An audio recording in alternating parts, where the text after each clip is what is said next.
chef and unreserved petrolhead. Now I'm going to retrace the steps of one of my all-time heroes, 70s F1 legend Sir Jackie Stewart. I'm Jackie Stewart and I'm a racing driver. By attempting to drive just like Jackie. Smooth, smooth, smooth. Right on the limit. It's Jackie Stewart. I'll discover a tale of triumph. It puts Jackie Stewart amongst the all-time greats. And tragedy. It was in the 5th lap that something went wrong. I was in tears when I put my visor down. Jackie Stewart was an icon to a generation. Jackie Stewart's sunglasses, £2.95. Who changed motorsport forever. The most important thing to me is to live to be a very old man. And now I'm going to experience the Jackie Stewart story from the driver's seat. That's Jackie Stewart too. And for a cook, you're doing very well. I'll do all right.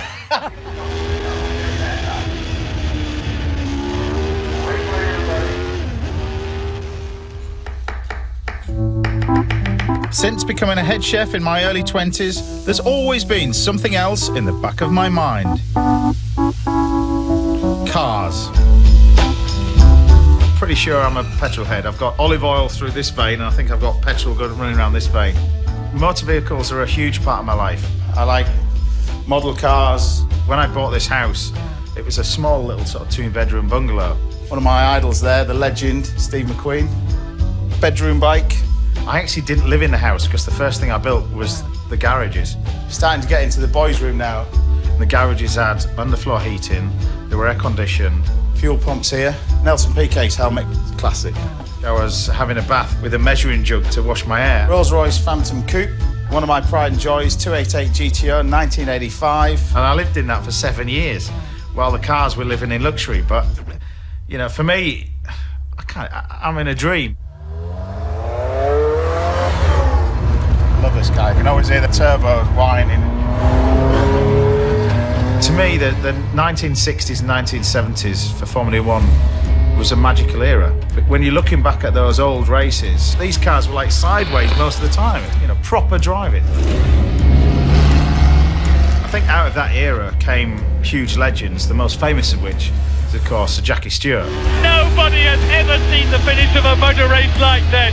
Jackie Stewart racing towards the finishing line. In my opinion, Jackie Stewart is the greatest person in the history of motorsport. I think most people would regard Jackie as the master of the art. Just look at what he has done. Sir Jackie Stewart is a 3-time Formula One world champion. It's Jackie Stewart. His high-profile safety campaign changed the sport forever. If I did not prepare myself for an accident, I think I'd be a fool. I think we look back on his legacy as being the first person to be brave enough to stand up and say, this is not right. For all of Jackie's clever thinking, there underlies a tremendous driving talent.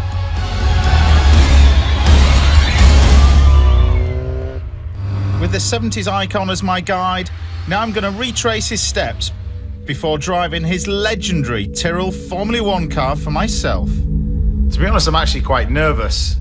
For God's sake, I've got pictures of him on the wall. You know, you might think I'm a stalker, but it'd be a fascinating insight, I think, into what it takes to be a racing driver. It's here to see Jackie Stewart. Thank you. I'm meeting Sir Jackie for the very first time at his 120-acre property in Buckinghamshire. He's obviously come a long way from his days working on the forecourt of his parents' garage. Hi, James. Sir Jackie, lovely to meet you. Well, welcome to Clayton House. Thank you very much. Once the fastest of his generation, Jackie now leads a more sedate life.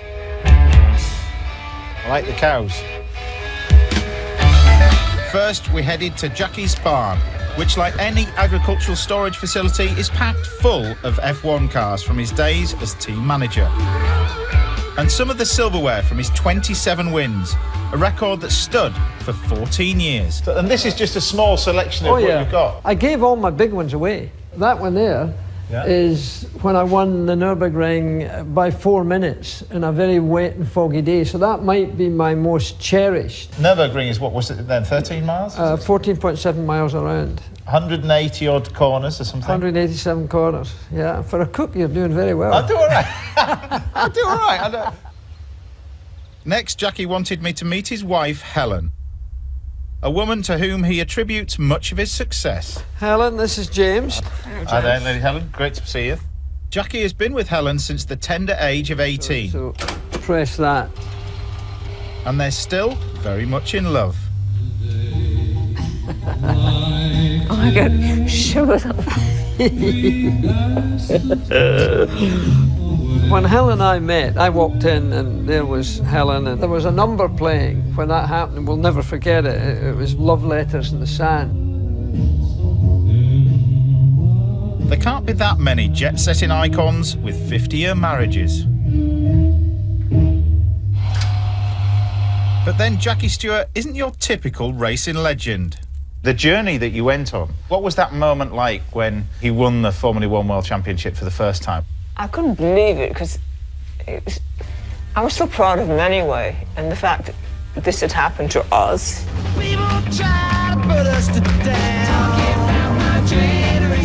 I mean, you were an integral part of Sir Jackie's career because without me, you wouldn't be world champion. Well, but also you were one of the first pit girls. You were there timing. You were there at all the races. You were looking great on the side of the pits. Oh yeah, but that was the case. There were very exciting, colourful, glamorous period of motorsport. He asked my advice on should he keep his hair long. I like the sideburns. You like the sideburns? Yeah. And the sideburns got longer, and the longer they got, the faster I got. Wasn't the helmet your idea, the race helmet with the tartan? The tartan was. Right. We're both very strong Scots, and Helen got out a sort of silk tartan band. And it wouldn't go right round, it was a little bit at the back. Right. We couldn't afford that much more.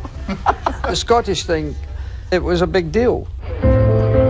Jackie raced during a golden era. He and Helen were members of a Formula One rat pack, a handful of superstars who shared a closeness that would be unthinkable today. There was a great camaraderie and a great group of people. Graham Hill, one of the funniest men you could ever have. Jim Clark, one of the most introverted but genuine men you would have ever known. Jochen, most exciting. And we all lived together.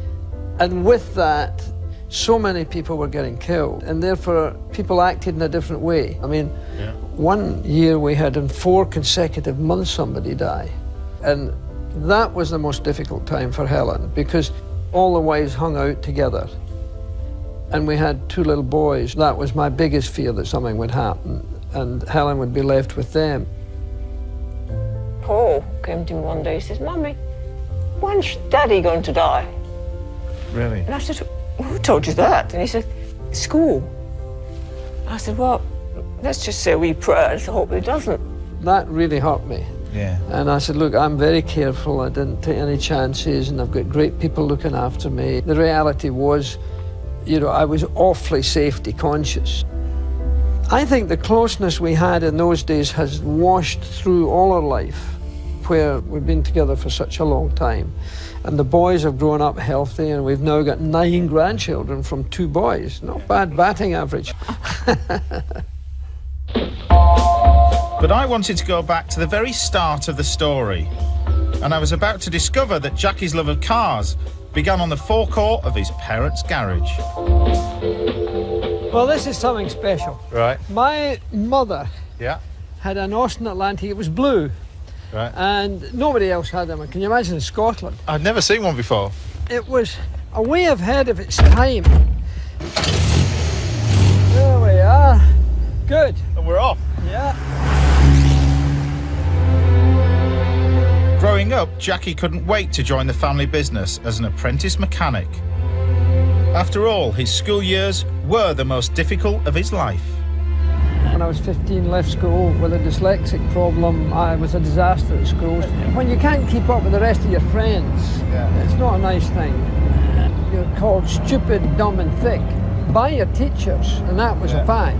I had no self-respect, I had no esteem. I was totally complexed.